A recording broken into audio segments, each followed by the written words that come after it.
We say things that don't mean anything, but thanks for listening. Yeah. Greetings, salutations, everybody. SUNSfan here with Cinderin. We Say Things, episode 78, sponsored by ExpressVPN. Yes. Cinderin, how are you doing? Good.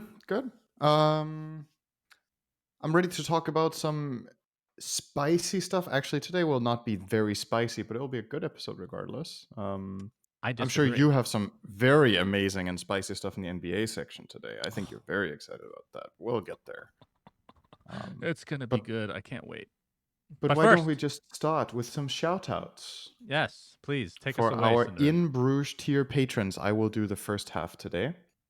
I feel like I most of the time do the second half, so we can spice it up a little bit. You're really into spice today.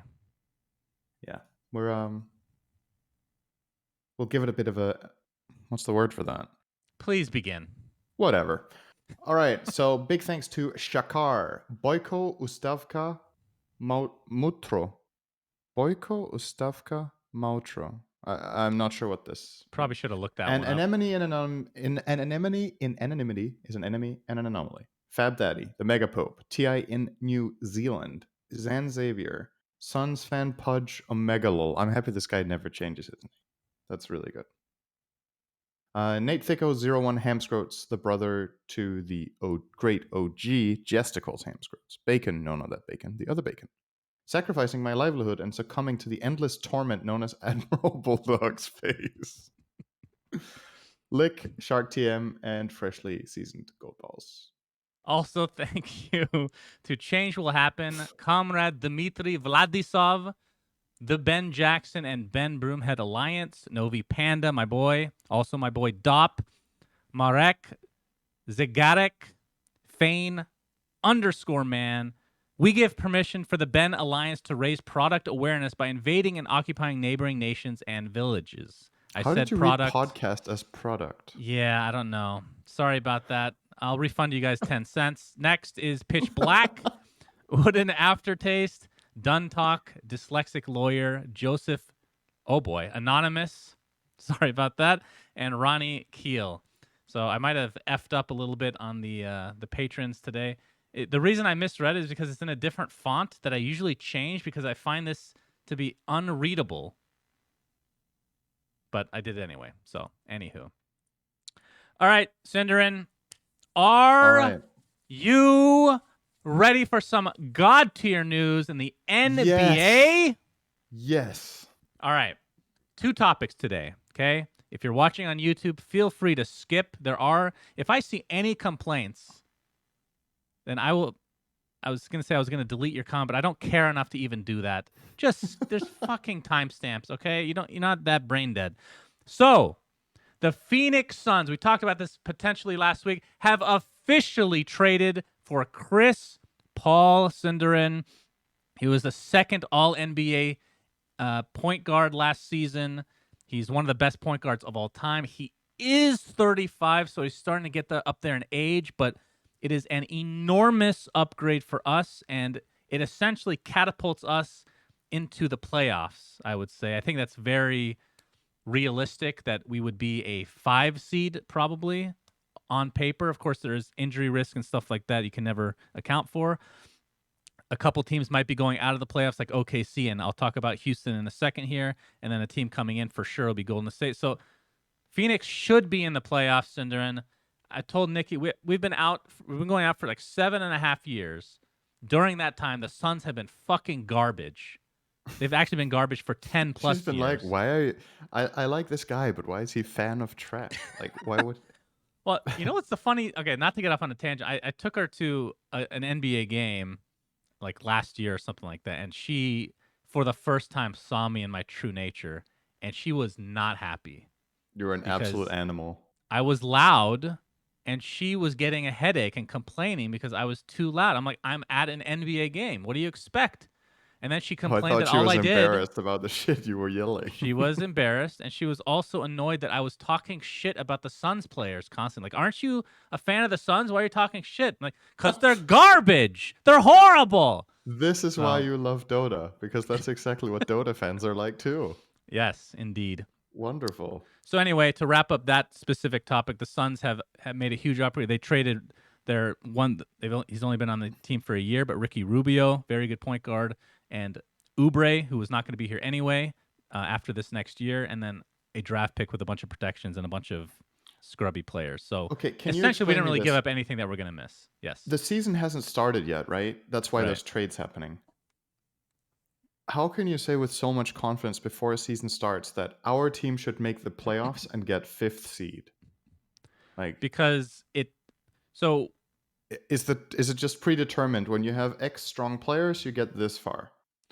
not necessarily, because chemistry is a huge thing in the NBA, of course. But you can project based on, like, for example, Chris Paul, the player that we Mhm. traded for. He was traded the year before, which we actually talked about this, from Houston with the beard guy Right. because they didn't get along. So they traded him to Oklahoma City, who had nobody on the team, like just a bunch of young players. And Steven Adams, who plays Dota, by the way, uh, and then a Good bunch of man. people, like none of them were like truly all-star level or anything like that. It's just a bunch of regular players. They weren't supposed to make the playoffs, but because he catapulted that team with his leadership, they made to the 5th seed. So based on that alone, showing that the Okay. Suns showed a lot of promise towards the end of the year, like we're a bubble team, like close to getting in. Maybe we won't, maybe we will. In addition to like another year of experience for our really young core, adding something like CP3 just easily catapults us to, because now we have 2 legitimate all-stars. Anytime you have Mhm. 2 all-stars, you make the playoffs pretty much. And then Aiton could be an all-star in the future, but we'll see. So yeah, I'm Consider excited. this. Consider this. So a team with no known players get this guy and they get 5th seed. Now your team with mostly unknown players and a bit more experience get this guy. What if you don't make the playoffs now? How shit are the Suns then? Yeah, that would be bad. I think, Yeah. in all honesty, the I'm only ready for it. reason we wouldn't make the playoffs is because of injury, which is, definitely a possibility. So that's the first I mean, topic. I'm ready. I'm ready. I'm ready Good. for your joy or your I tears in the future. I yes, will I hear will. it. After each win, I'll make sure to talk about it on the podcast and keep you guys interested. The second topic, which is a little bit shorter, but it's a very interesting one nonetheless. Remember, we just talked about how Chris Paul and James Harden were once on the Houston Rockets. They didn't get along, so they had to Mhm. trade Chris Paul to this unknown team. The person they traded him for is named Russell Westbrook. Okay, he's very Oh intense. shit, there's a song about that guy by Lil Dicky. It's one of Lil Dicky's best songs. It's really fucking good. Is that real? It's it's called Ru- Russell Westbrook on a Farm. It's really good. That's such a lie. Are you serious? Are you trolling Lil me right Dicky, now? Russell Westbrook on a Farm. Yeah, I know that name. I recognize that. Wow. Okay. Well, anyway, they It's traded for super, him, super good. which was a terrible idea because he's a huge contract for Oh, many now I'm gonna years. listen to that over you. Hang on. He's very inefficient in everything he does. But at the end of the day, Cinderin, they played for 1 year and he's already asking for a trade. And now, after that, there's now rumblings that James Harden himself is not happy and will probably be asking for a trade, maybe to somebody like the Nets. So Houston might be imploding, but we'll have to wait and see what happens with James Harden. Essentially, their owner, everybody is saying, is the worst owner aside from James Dolan, which is the Knicks. Okay, so that is the NBA section, Cinder. Thank you for bearing with me. I know how much you truly hate that segment, but it makes me Shannon, happy you to know talk what to somebody about it. that's all right. You know what I just realized about the green screen? Oh my god, here we Whenever I go. switch to a white document, such as our Oh yeah, outline, it fucks up because there's too much brightness on my body now. that's So right. that's when it fragments. Is every time I look at the outline, it goes bad. So For we're those gonna try that don't something else. know exactly I'll what he's put it on talking another about, screen.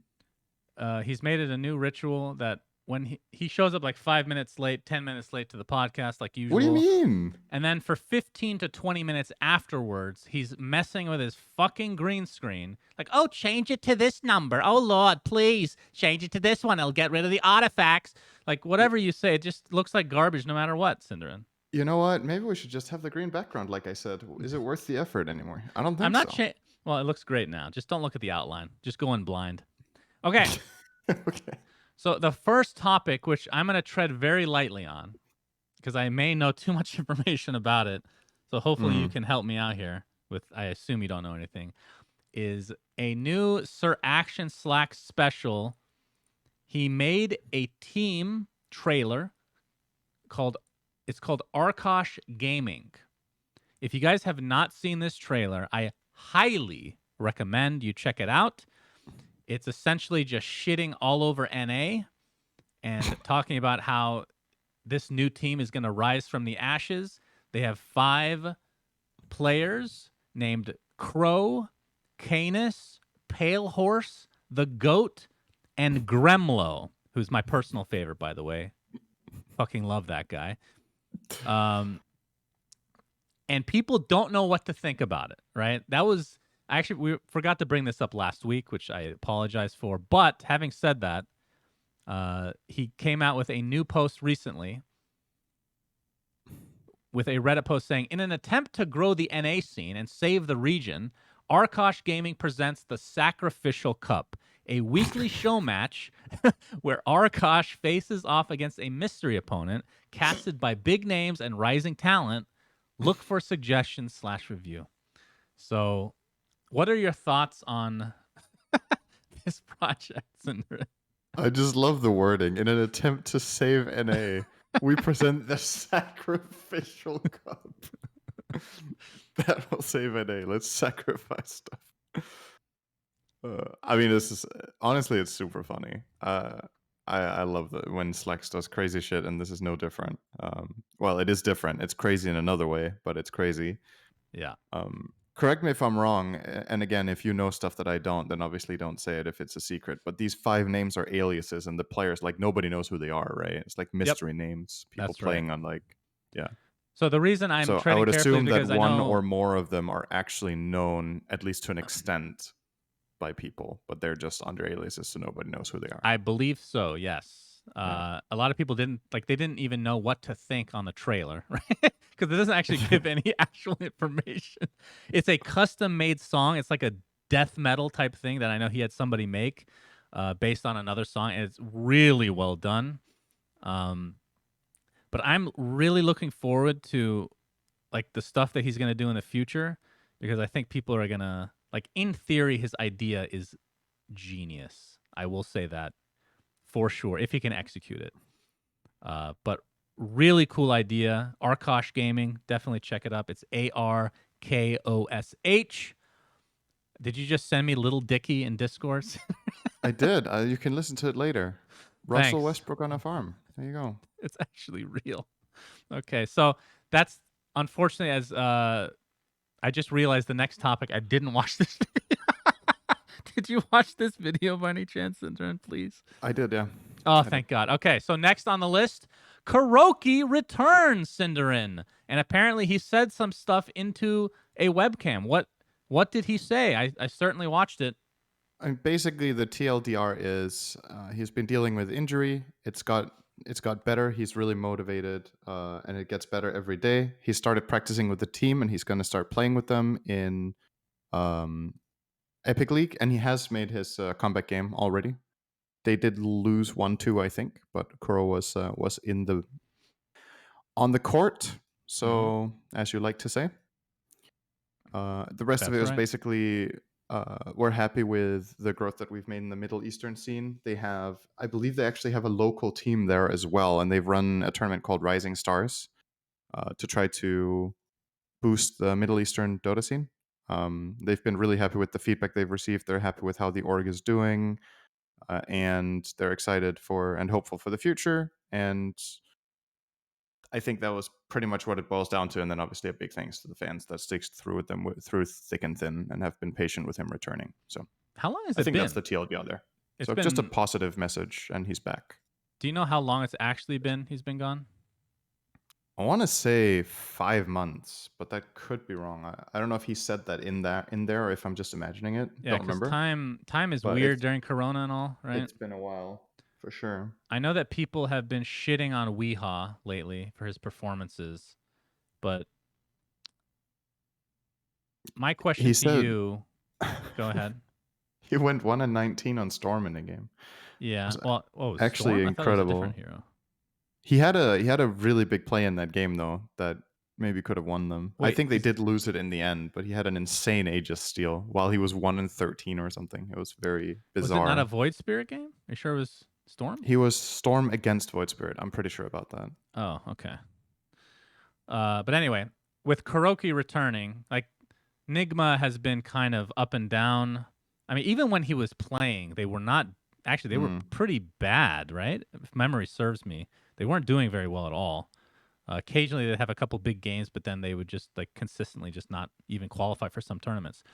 It's So with him always coming relative back, to what you compare it to, right? Like, when is a team bad? Are they bad when... Is Nigma bad when they get fourth, no, right? like because they weren't. There was a couple tournaments they didn't even qualify for, which is like pretty Right. big, right? Yeah, that's probably pretty bad by their standards. But yeah, in tournaments that they were in, they had a win or two. They got some second, thirds, I think, Mm. which isn't terrible. But yeah, not qualifying is obviously a different beast. So with him coming back, let's just say you're right on the 5 months. How Mhm. big of an adjustment is that? That's a long time. And it's not like, again, I'm not saying it's easy to come back from a 5 month absence, regardless of who you are, but the one position that I feel like is the hardest would be Mhm. captain. Would you agree with that? I don't know. I think it depends, right? Because I would imagine, knowing Kuro during all of these days, weeks, months, however much it was that he was out, I think he followed the team closely still. I think he still stayed up to date with the meta. In a way, he's been kind of lucky that we've had so few game-changing patches. It's true. So I think largely the game is mostly like he remembers it. So in terms of adjustment, I think the biggest adjustment for the team is honestly for Kuro himself to just get back to playing the game more actively again, like just shaping up his his personal skill. As far as the team cohesion, drafting, I think that's been more natural for them probably because it's kind of back to the old.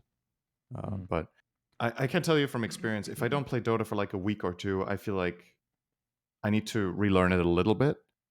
And if you're out for like months, it will take some games to You know what's feel fully interesting about that? comfortable Not in the to game. go off on a tangent here, but Mhm. for FPS games, right? Back in the day when I Yeah. used to play a lot more, uh, I would step away from the game for like a week Mhm. and I'd come back and I would actually be better. That's kind of weird, right?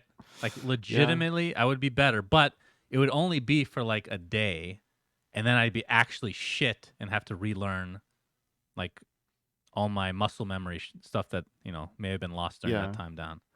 I Do you have think any that's... experiences like that in Dota? Because I've never felt that I same way do. for Dota. I do have that. Yeah. Sometimes if I think it's like...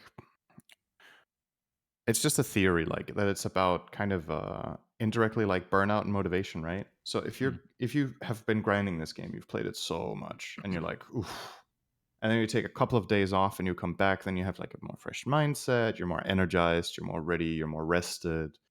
And you've given kind of your brain time to just reset a little bit about this game. If you do it all the time, it doesn't really get that reset. Or I think even just in terms of what's it called, like just the reality of it is, supposedly when you do something and you take a little bit of a break, the brain builds new circuits, right? That's what happens. But if it's constantly in use, I think it does a worse job at it or something. Um, so I think that is probably the core reason why resting in any discipline is important. Like whether it's your work that you have a weekend or a holiday or a day off, whether it's a sport that you take days that you train less or don't train at all and just rest.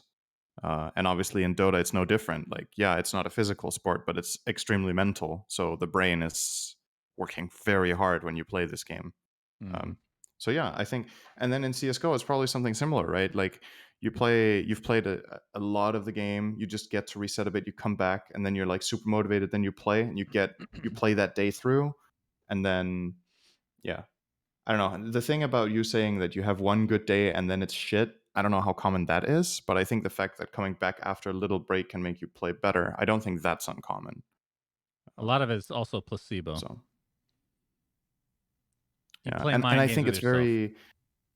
Sure, there's the placebo, but it's also a little bit about how to say. I think it really matters how long the break is. Like, I feel like I will generally play better if I have a day or two break from Dota, but if I have 2 weeks break, I will play worse. Mm.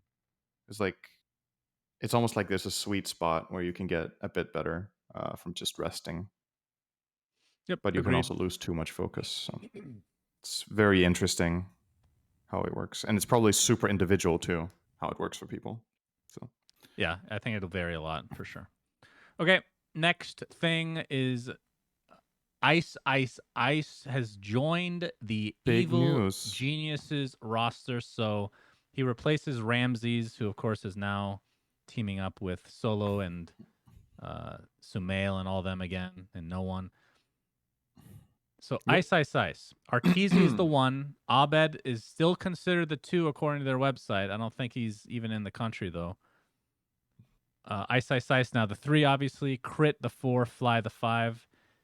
Not that iceiceice this isn't in the country either, I think. That's true, but I assume they have plans to bring him here at some point, which right Probably. now that's not Yeah. happening. Probably. Actually, no, it's the other way around. Leaving the country is probably harder than getting in. You want Yeah, Corona? bro. Come on in.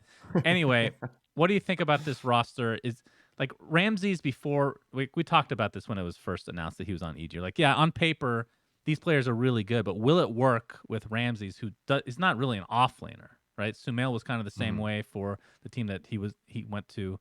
Um, but Ice is a three. He's been a three Yeah. forever. He's one of the best of all time.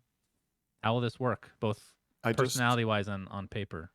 I think personality wise he's gonna be great. So honestly, I think this might be the perfect fit in the entire scene for this roster for a couple of reasons. So first of all, his personality, he's kind of goofy, a little bit clowny. I think without knowing their players too well, I would say a lot of their players are maybe a little bit more stern. And then, is that the right word for it? I Is don't know that the what you're word? trying to say, so you tell me. Stern is a word. That they're, yeah, stern is a good word, I think. Not like fully stern, but they're a bit more on the serious side, I guess, or a less clowny, right? I think it's good for teams to have quote unquote a team clown, just because it's good for atmosphere. It keeps the morale high when somebody can be comedic relief, whether it's at their own expense or just because they're funny. Um, I guess Bulba to an extent is also a little bit, he's also a little bit wild like that. But yeah, having a player in the game who's like that, I think can be very good. So that's one thing. I Okay, I definitely like don't see that his point. personality as being a clash. I think it's a good thing. Um, and then the bigger thing, probably that was just speculation, right? The bigger thing is from a Dota standpoint. In my opinion, Evil Genius's biggest weakness, compared to the other top teams, has been their ability to be creative and innovative with drafting. And I think you just picked the offlaner with the biggest hero pool, probably, that you could possibly Hmm. get that is at this skill level. iceiceice plays literally everything. And I just hope that when they get a player like this, it inspires them and they diversify a bit more in strategy, instead of getting a little bit too stuck in this like pattern, basically, that I feel like in a lot of big tournaments, EG fall too much under a pattern. But with iceiceice, they definitely can curveball a lot of drafts and playstyles. So I think that's it's a really good pickup. And yeah, he's not an NA, just like Abed. I think EG at this point in time just realized the perspective. Okay, like Dota right now is kind of it's kind of encased in ice, and we're gonna wait until Pun this intended. blows over or gets better, and then we will have the team that we want. So they're basically, I don't know when the contract is from, but I would imagine you might just sign him just so you own this player, right? And then you're willing to pay the cost until you get to see them in action for real. So Because if you that's don't, he's going to sign my with someone else, right? well, but that's the other thing, right? I'm not saying you should do this at all, but from Hmm. a team perspective, you technically wouldn't need to sign him. You could just say, when the DPC season starts up, we want you on your team, but there's obviously no point in having you because you can't play on the team because you're not in the country unless there are plans to bring him in, of course. So to Right. me, this signifies that, again, this is complete speculation. Hmm. Signifies to me that they want to try to get these guys together in one spot and start competing again, even if The it's thing is, from the online org stuff. standpoint, if you don't sign this player, let's say he was playing for Fnatic, right? Let's say Fnatic Wildly. either starts suddenly owning, or he plays for another SEA team that gets really good. Let's say he joins TNC Predator or whatever, and they just get really, really good, and he signs a contract with them. Getting him out of a team that's performing super well will either be more expensive or he will turn it down because he likes his team and is doing very well. So I think there's like a lot of inherent value for the org in getting this safety, basically, if you will.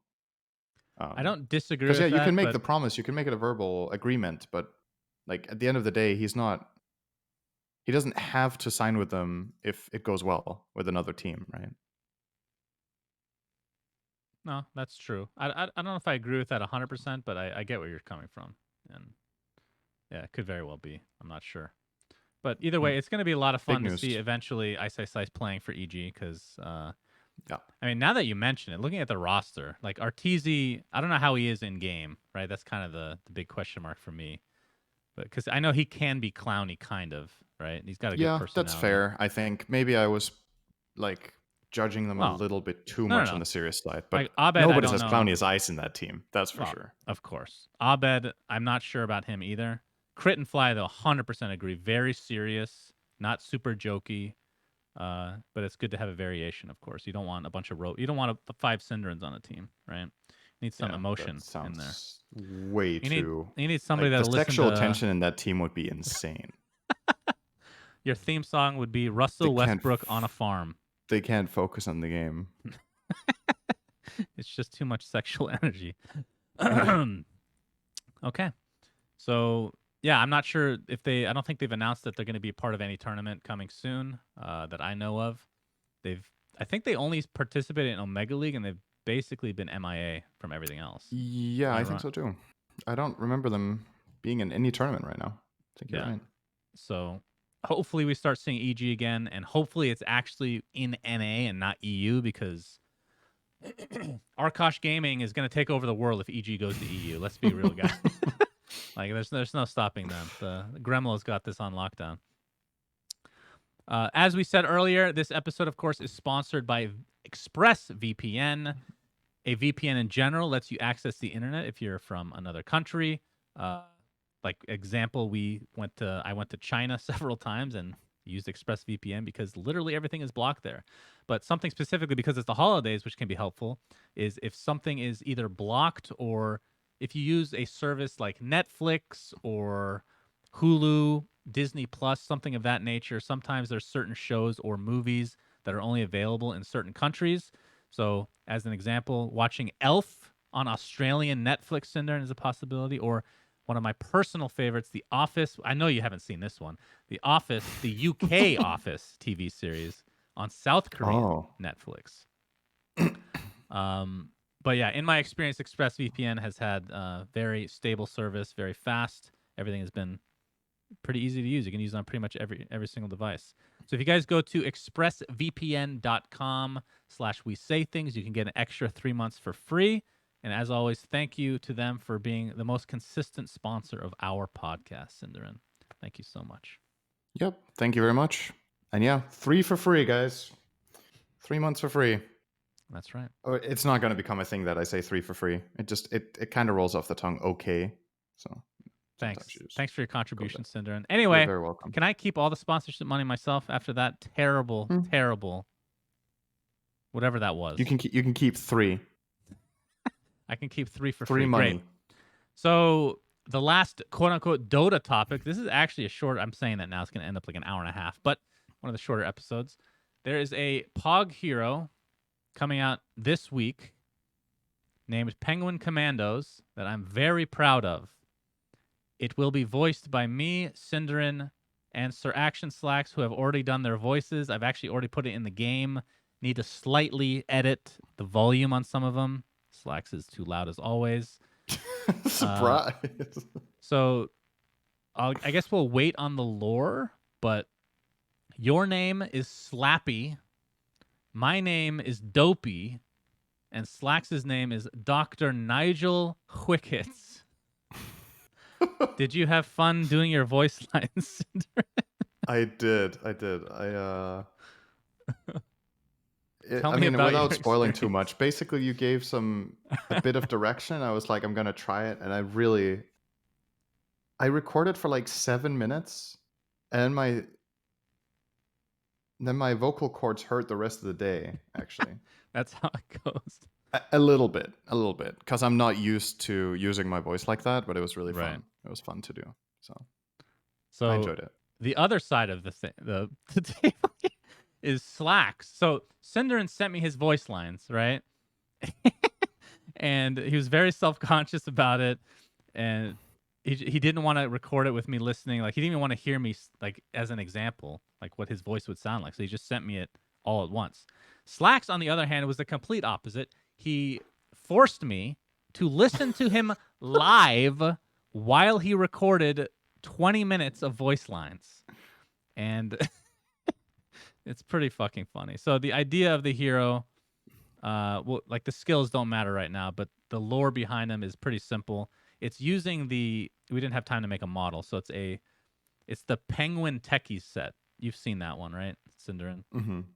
Which is actually a really perfect set for this because it's named Penguin Commandos and all. So the idea is you have these three individuals, right? You're the one in front with, like, the rocket launcher, whatever the heck he holds. You're the serious guy. I'm the fat guy behind you pushing the cart.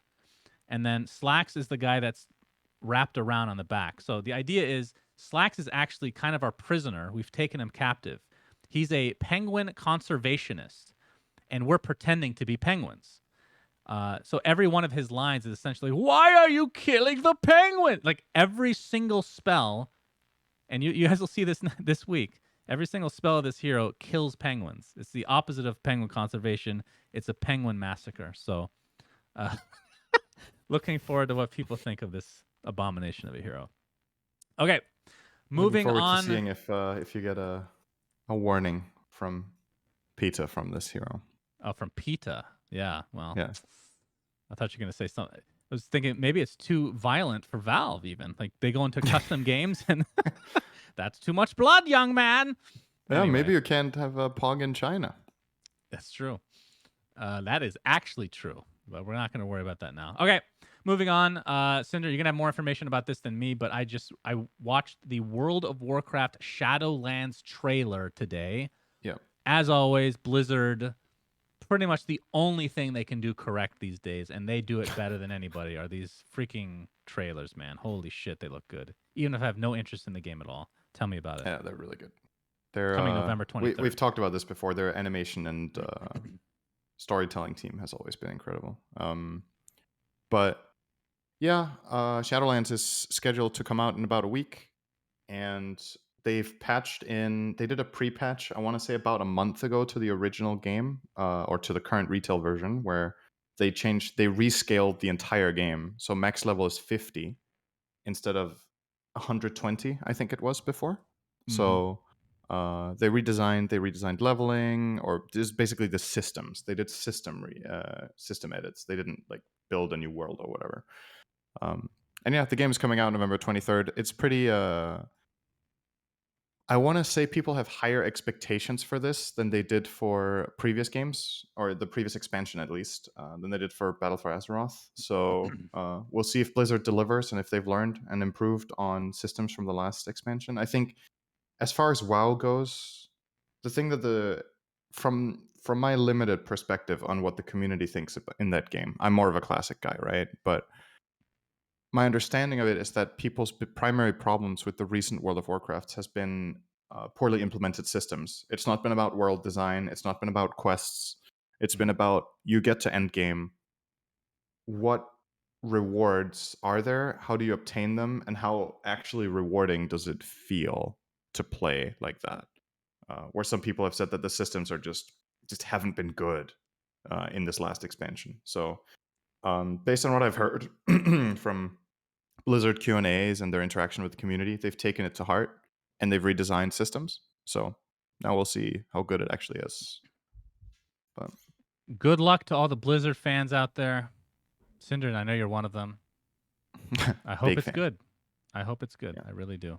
I hope that. So I believe what's it called, BlizzConline? Because this year BlizzCon will be online, of course.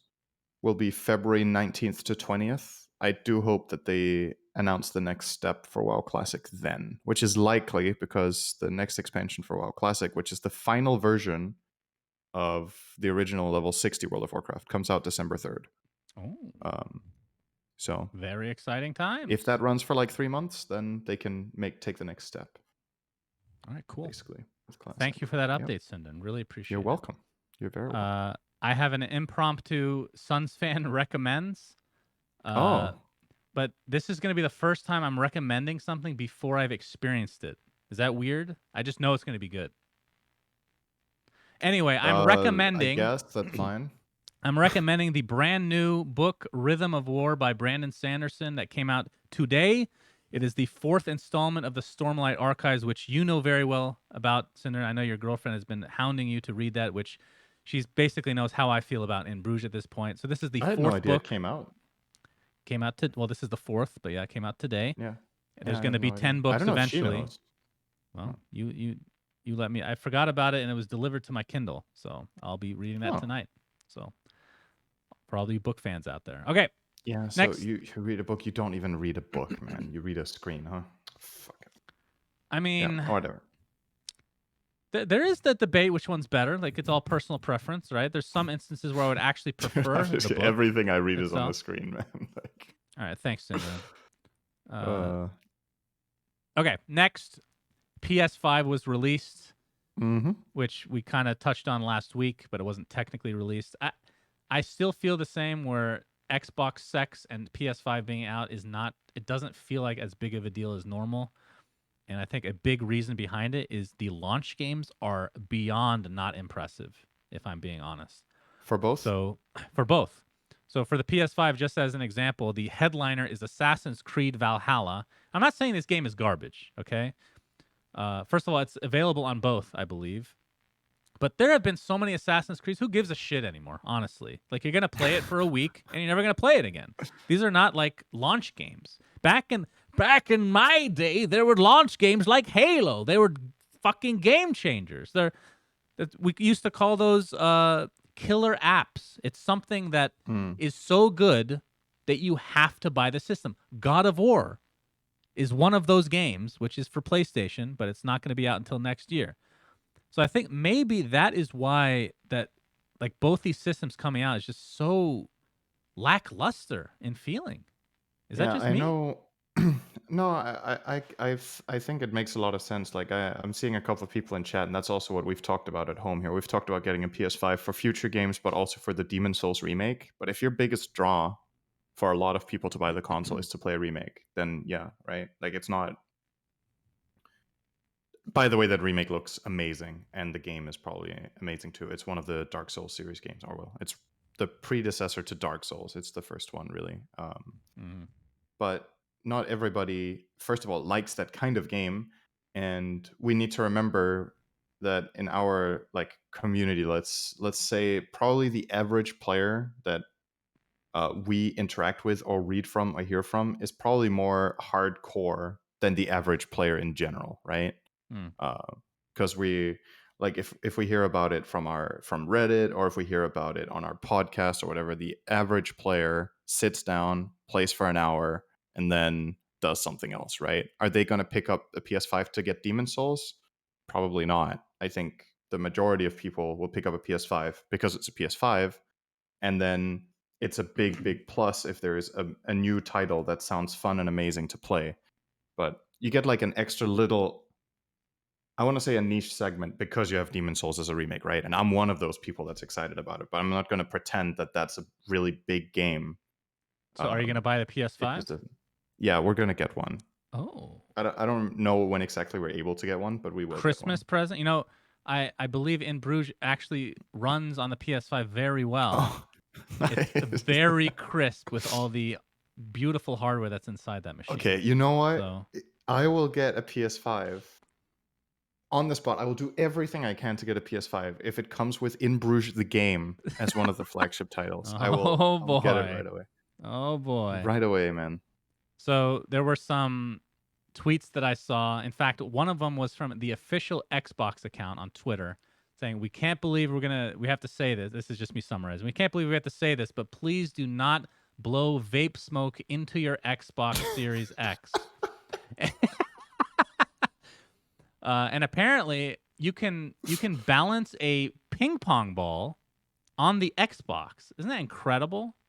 That's pretty Incredible. cool. That's pretty cool. I like that feature that they've added. That makes me want to buy it a little bit more, despite the I name love being that they tweeted horrendous. that actually.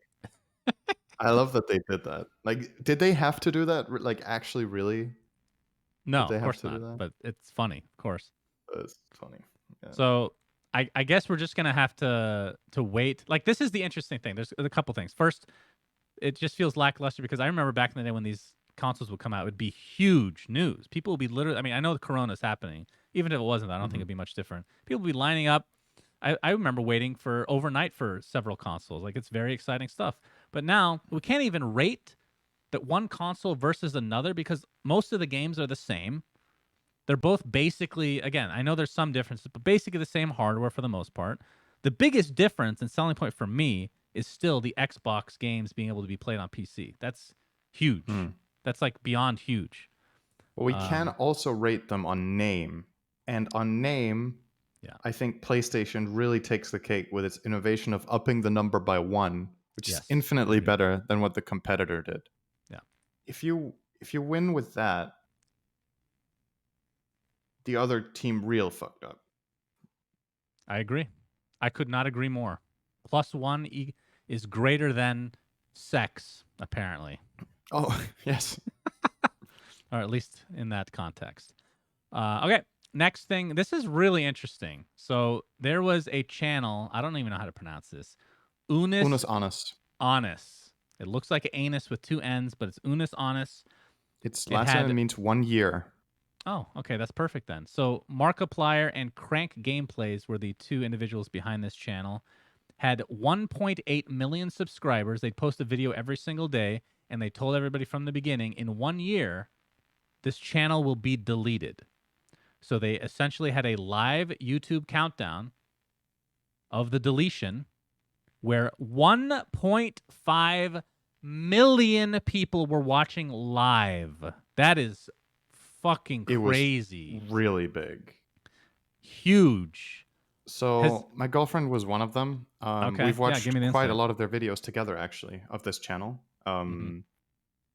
It's I think really unfortunately for them, they got really screwed by Corona because the channel was actually so. When did Corona happen? It started happening like big time 8 months ago, I would say. In March is when it most countries started like having limitations to what you could do, right?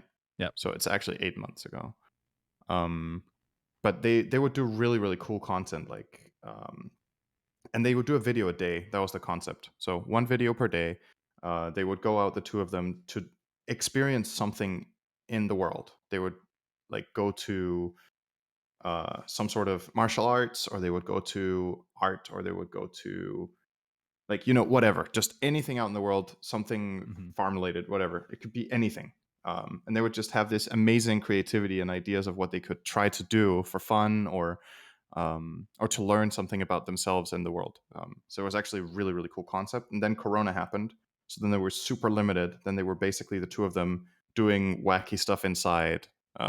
That was like some really fucked up shit that they were doing. That's But cool. basically, the concept of the channel is I find really interesting because it's like this contrast to basically what every YouTube channel tries to be, right? Which is about growth and um, just getting bigger and bigger and having the videos be something people come back to and enjoy. And this was, you know, kind of art, right? That you just say, we have a year and then everything is gone. So enjoy it while it lasts. And this is finite compared to everything online, which is Right. infinite. And Hmm. supposedly they're going to try, because this has always been the speculation and the worry for people, right? Is that, well, people can just download the videos and re-upload them. But they've said that they're going to strike down on that really hard. So if they find re-uploads, they're going to get taken down. They don't want the videos to exist Yeah, I watched a little bit of in one. public. Um, So but yeah, that I think I misspoke earlier. I said that the channel itself had 1.8 million. It was actually 4.5 million subs, but the viewing of it live was 1.5, which yeah. that's absurd. So one of the quotes from it is, "I firmly believe that the entirety of what something is cannot be truly appreciated until it ends." So that's kind of the idea behind it. He Hmm. said Markiplier said he felt really satisfied. That was the word he used a lot about something that he was proud of that actually just ends instead of it just which I can understand to a degree as well, because it's just this Right. constant thing, right? For us as personalities, hate that word. But yeah, that's a really cool idea. I didn't get to watch any. I'd never even heard of it until this happened, which makes me a little bit sad. Had you heard of Markiplier before? So I learned who Markiplier was on this podcast because I looked like a goddamn idiot one of the times, and you don't remember. Thank you for not remembering, Cinderin. Wait, wasn't that Jacksepticeye? No, that was another time. I didn't hear of Oh, it. so you didn't know either. Right, Markiplier was like maybe 6 Some months to a guy year called ago. Markiplier had a channel Yeah. called Unus Annus. I actually so in terms of my YouTube content that I watch, it's literally just ASMR. It's just women whispering in my ear and eating my ear to the point that Nikki is disturbed and will tell me that she's might disgusted actually with me. like Markiplier's ASMR then. Wait, he has ASMR? I don't think so, but he does make some. He does whisper into the mic sometimes and make weird Okay. sounds, so it might be for you. He has a very nice voice, I will admit. Okay, so the last topic of the day, I want you to tell everybody what it says on the outline, please. Why is the last topic of the day cow farts? Cow farts. That's what we're going to talk about. That's where we're going to end the episode. I made sure this was for a sponsored episode, by the way. So I learned this like yesterday. Apparently, it is a complete myth. I don't know if this is going to make me sound like an idiot. I feel like this was like what everybody thinks. Apparently, global warming is not caused in any way by cow farts. In fact, methane does not even come from their farts at all. It comes from their belching. I feel like I'm living in an alternate dimension, Cinder. And how is this not real? I mean, whether it's them farting, belching, or existing that contributes is kind of irrelevant, right? It's about the net sum in the end, right?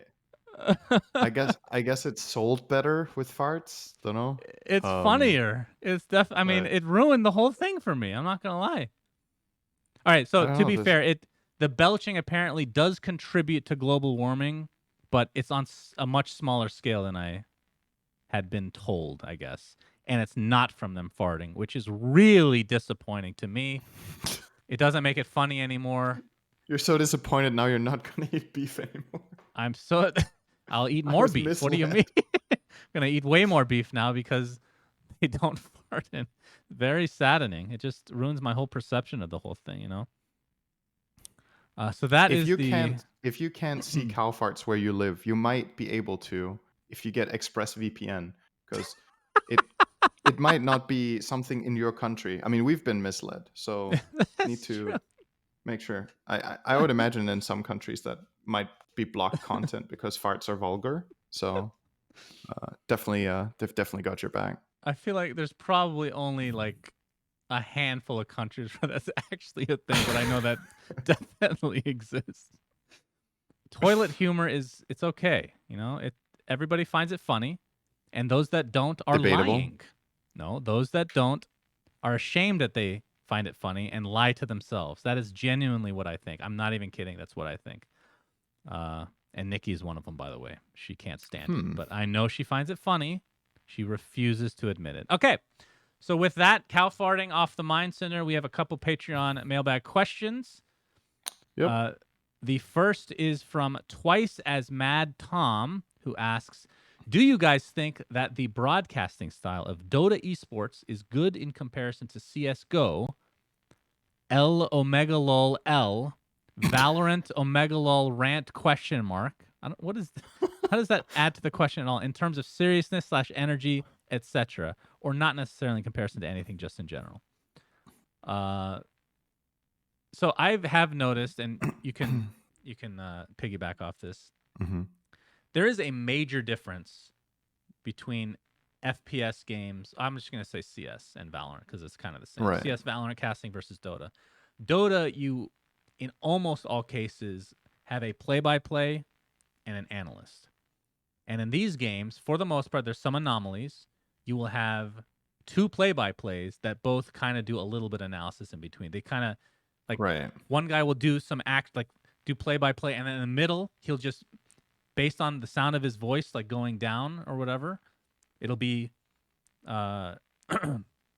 it'll signal the other guy to start doing the rest of the round or whatever the case may be. So I found that very interesting because I don't know if I could even do that. That seems really hard to just go back and forth. You have to have pretty good chemistry. It's Um, definitely not what I'm used to. I think the nature of the game makes that style more appealing to do, right? So in CS:GO, when you think about it, the rounds are short, and then there's like a little bit of a buy time, and then they go again. So your time to do actual analysis is probably too short most of the time. You can get in like a quick point about something cool they did, but then you're moving on, then people are shooting each other again. In Dota, you have a big team fight, and then people are dead for a minute, then they get Mm. out of fountain, they go somewhere, and they don't necessarily fight. So it's way easier to get in longer analysis segments, and the complexity of what is happening in the fights also leaves more to break down. I think analysis in CSGO kind of requires visual aid, where in order to appreciate a good strategic execute on a bomb site, you kind of need to be able to see it top down from a different camera perspective, where you get to see the players' positioning, how they move in, formation, utility usage, stuff that you can't really do live very easily, but it's really good for a breakdown afterwards. So that's what Mm. CSGO does, and I think it just makes total sense. As far as the casting style, I think you would find if you cast CSGO that stuff like that probably gets pretty natural at some point, actually, where we're just used to doing it our way. But in CSGO, I think there's just a natural flow to the rounds a lot of the time where uh, somebody gets killed, there's movement, and then it's just natural. Like you've kind of quote unquote made your point, and then the other guy will start talking about something, just like we do in Dota. Team fight is over, play by play guy talks less, and analyst talks more. In CS:GO, it's just between kills or movements, stuff Right. like that. So So I, something that I'll add on to that mhm. is, and we've talked about this in the past a little bit, that I really dislike the idea of a even just a video game in general casting style being pigeonholed a certain way. Like this is the correct way, this is the wrong way. I don't like that at all. It's Right. not binary at all. Mhm. Dota obviously has a very general uh I guess you can make it a bit of a blanketing statement that it's a play-by-play and an analyst, but of course there's a lot of kind of in between that you can have based on Yep. the combinations. And I think the same actually works for Counter Strike, and I know this because even though I only cast for a couple days, I did this with Zeno, where I'm play-by-play, he's analyst, and even like people that are way up there in terms of skill level and casting, there's a guy named Sean Garris and DDK Mhm. who have done some in the past as well, where it's actually Dota style, and I as an observer, just watching it, I know this is because I'm from Dota, but I found that way more interesting because you have somebody that is just paying attention only to the analysis of what's going on. And I disagree with you a little bit. I mean, I agree with most of what you said, but it's not as, You think there's uh, enough time to yeah, analyze? depending on the round, there's definitely Okay. enough time to kind of have a Mhm. little bit of a back and forth. Like you're just thinking of like the end of the round, what happened. You have to sum it up. There's also lots of like downtime because it's in a round of Counter Strike or Valorant. It's not like people are just bum rushing every fucking way, right? You Right. have Right. people setting Mhm. up using utility, and this is plenty of time for the analysts to give their opinions about stuff. So I think that Mhm. Dota could even go down like take a page out of CS and vice versa. CS can take a page out of Dota as well. But one thing I will say is, and I don't know if you agree with this, I think Counter Strike casting, Valorant maybe not as much, but definitely Counter Strike can be considered a little bit more casual friendly, not from a viewer perspective, but from a casting perspective. Whereas Dota feels a little bit more stringent. Would you agree with that?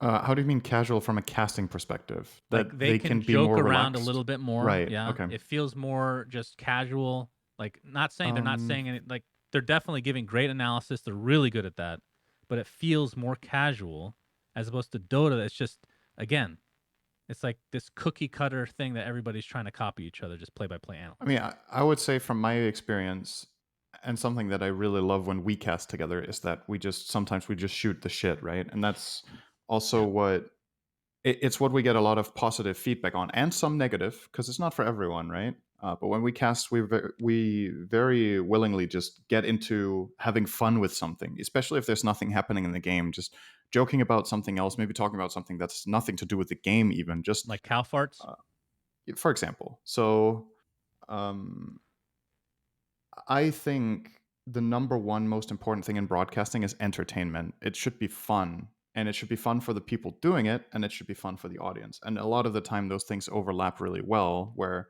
if we're having fun, it rubs off on a big part of the audience. Where if we're having a good time, it just feels like a good environment. You know, you're with your mates watching a game and having a laugh.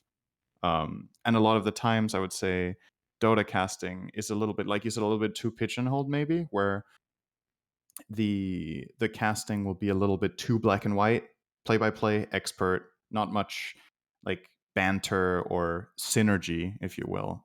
And it makes it feel less like it's two people casting together, but that it's two individuals casting, right? Yeah. Instead of like a unity that's doing it. So I definitely agree that Dota doesn't do as good of a job at that as CS. I think a part of it maybe could have something to do with, first of all, like you said, the general casting style. Maybe also just their talent pool, how long they've worked together, that set amount of people. I don't know if we can say the same for Dota. Um, Probably at least some of us can. Yeah, I mean, CS:GO But yeah, came after Dota too, right? But obviously, they would have played Source or 1.6 yeah, before they're that anyway.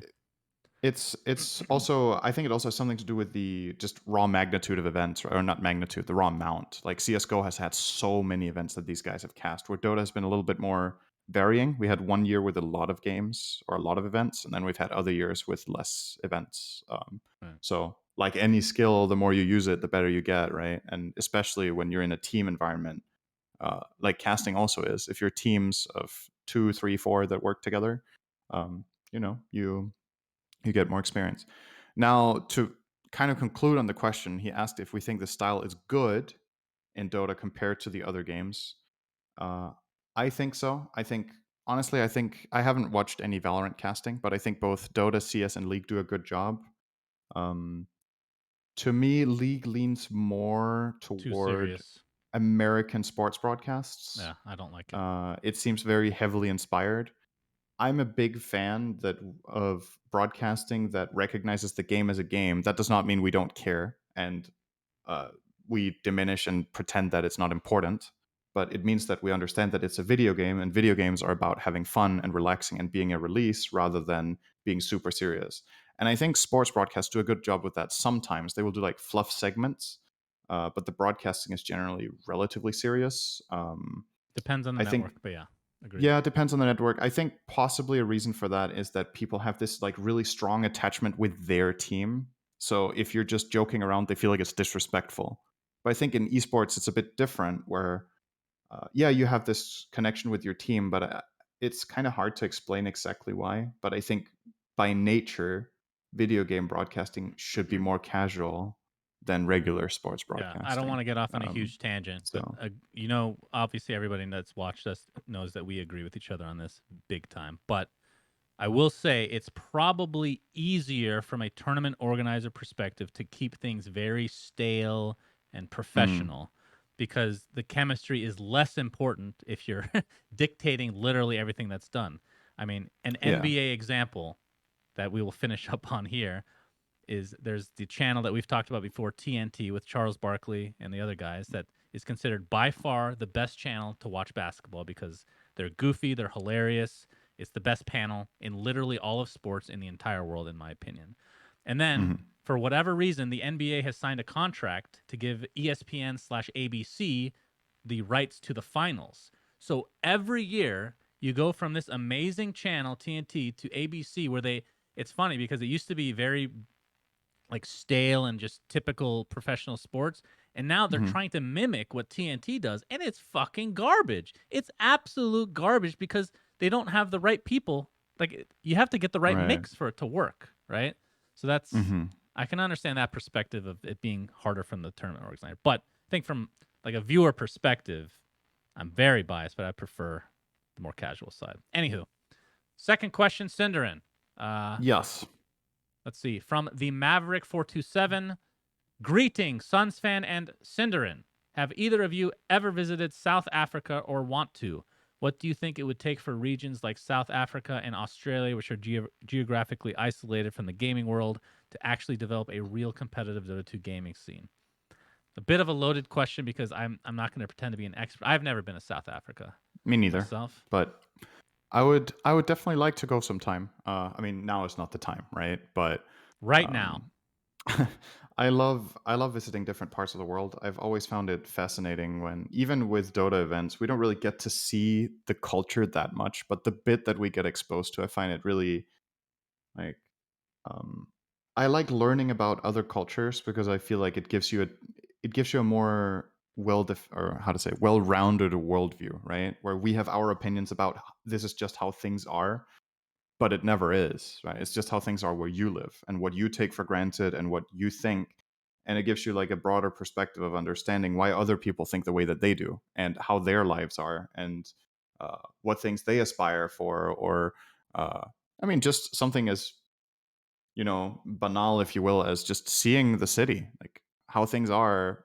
The language. I'm a huge language guy, right? So love seeing other languages, hearing them spoken, stuff like that. So I'm a big fan of going new places, and I would love to go to South Africa sometime. As far as Well, the Dota sorry, part, before I yeah, feel like I should expand on that before we get to the other part of the question, hmm because I totally agree. I think and this, I'm not trying to make this political, but it's going to sound a little bit political. I think one of the issues with the U.S. in general is two things. Number one, this should be a world thing. History, I think, is hmm literally the most important subject ever to instill in everybody. I think history repeats itself in many ways, but the thing that Americans miss, which I've been very fortunate, like early growing up, is being in many countries. Traveling is so amazing. Not the hmm actual traveling. Traveling is fucking awful. Let me rephrase that. Visiting, traveling is amazing. Traveling once is you're awful. once you're in the location, if teleportation was a thing, my God, I would be in a different country every day. But just learning about Mm, other cultures, it helps perspectives a lot, right? Because yeah, everybody grows up in different situations, whether you're poor, you're rich, different country, whatever. It's I think it's just really important to, see that side of things, which again, not trying to be political, but I think Americans have issues with that. But I go think ahead. I think the reason you would feel like Americans have issues with that, and which I think is true, it's not like we're not going to pretend every state is the same because they aren't, right? There's Right. like big It's like differences every between the country. states. Yeah, But basically. if you go on a holiday, let's say you're Danish and you go on a holiday, maybe you will go to Spain or Greece, or maybe you'll go to the US, right? But let's just say you stay within your like region. So we keep it like let's say it's more of a comparison then. So an American traveling from, let's say you go from Washington to uh, California or whatever, or that's maybe a bad comparison because they're kind of similar. Let's say you go from northwest to the south and visit there. There's definitely going to be huge differences, Mm. but it's still the U.S., right? There's still a lot of similarities too, where going from one country in Western Europe to one country in Eastern Europe or Southern Europe, there's going to be some similarities and some pretty major differences. Like just something as simple as culture and language will be very different from going from one state to the next. That's not to say, once again, that the states are very similar, because we've talked about this at another time as well, that governing the US has to be so hard because of how different the states are. You're kind of simulating that it's one unit when you can't really make it one because of how different they are. You know what I mean? Yeah, no, that's But true. the similarities are there, and they're kind of mainly carried out through language, I would say. So my point is, if you're a European visiting other European countries, I think the perspective and the differences that you see are bigger than if you're an American visiting other states. And at the end of the day, you only see the American perspective. So that's why I think something like the internet and people getting more access to traveling across the world is going to help Americans get a different perspective, like a more different perspective than usual compared to Europeans, where I think it's made at lesser of a difference I mean, with let me just traveling. ask you a question. This is very, this is Mhm. not a scientific thing, but Right. based on my experiences, how many of your friends growing up, let's say you have your five hmm closest friends, have left the Right. country that you live in, I think Denmark? all of them. Okay, so Yeah. very normal. This is Arizona, so it's not like we're in the deep south. It's now a blue state, by the way. hmm Uh, I think every single one of my friends, like close friends, except one, had not been out of the country. One of them went to Mexico, which is like a 2-hour drive. So that Right. is, in my experience, based on the people I've been around, that's very normal to never leave the country, and it's sad. I think that's really bad. I think it's definitely underrated. But anyway, back to the question itself, Cinderin. hmm So I don't know much about South Africa. I know Australia had a lot of issues with internet infrastructure. I don't know if any of Yeah. that has changed. I know internet's getting better slowly but surely. Uh, but so the problem is Dota is, I mean, Dota is a different, like a different subject entirely. I feel like we should talk about this from an esports perspective because Mhm. Dota is dead in NA for God's sake. So it's not going to be alive anywhere else either. You know, it's basically just Europe and China are the two locations for Dota right now. I guess South South America as America is well. big too, I would say. Yeah, and And I SEA. mean, Okay, literally everywhere but honestly, NA. Okay.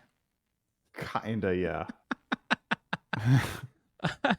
So, what would need to change other than infrastructure, or is that really the only thing that's holding these regions back? You think? I mean, a lot of the time it comes down to history and chance, right? Like the reason there's so many good Russian Dota players, for example, is that Warcraft 3 Dota was really big in Russia. So those people keep playing. Dota 2 comes out, they keep playing, they get their friends into it. The whole culture around playing the game is just bigger. Dota didn't catch on nearly as much in Australia. So the chance that Dota 2 will suddenly become a big thing there is really small unless you have initiatives that really push for it, like locally organized tournaments or Marketing. marketing, or if Valve decided for the next TI we need 1 to 2 teams from every single continent, then all of a sudden Antarctica? Australia, Wait, can yeah, I make that a team too. there? Then the Penguin Holy Commandos could shit. qualify from there. So Oh, hell yeah. Hell yeah. like PETA, fuck you. it's it's that's the thing, right? And that's also what South Africa will probably struggle with, is access. It's access, right? Like how do you grow and foster a competitive scene if the scene itself doesn't have access to strong competition? I think South Africans have decent playable ping to Europe. It's not that bad, but again, how big of a player base do they have from Warcraft 3 Dota that transferred over? How appealing has it been to try to become a pro so that people have really put in the hours? Because becoming a pro in Dota takes 5-digit hours. It just does. The game is really fucking hard. So if you want to get really good at it, you need to invest a lot of time. And do people have that luxury of doing that? If they do, does there seem to be any perspective? Who are they going to train against? Etc. Etc. So it's just difficult without having local stuff that fosters it, or Valve intervention, which they've kind of done a little bit.